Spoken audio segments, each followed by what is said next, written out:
Hello there, I'm going to show you how to very quickly and easily schedule stories to Instagram using Maybe. So I'm going to, in my social planner, I'm going to click new post here on the top right hand side and create new post. Then I'm going to select Instagram from the drop down menu of social accounts. And you can see these three tabs that appear when you go to schedule a post. I'm going to click on story.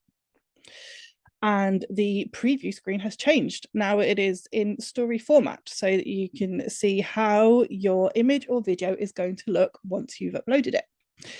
You can't add captions here. So what you'll need to do is make sure that you have added all the information that you want to share to your asset once you have uploaded it. So I'll just repeat that. You click here on the video.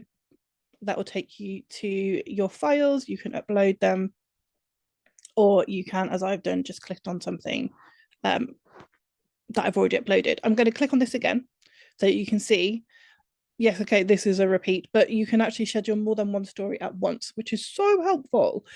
So for example, if you've got something that you're showcasing, or if you've got some information that you need to impart and you have got some time to create some assets, get them done, get them scheduled, and then they'll go out, and then you can always add another story in real time with, say, a link that you want your customers to follow.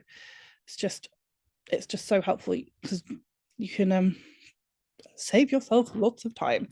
So we're going to schedule. I'm going to come down here to the post button, the blue post button, click on the drop down arrow to open up the menu and click schedule post. I'm going to schedule it for the time. Let's just pick a time of day and then schedule post, and those stories will go out. I don't have to think about them. I can always set myself a little reminder if I want to add another one with a link sticker on within the app itself, but that work is done. It's scheduled.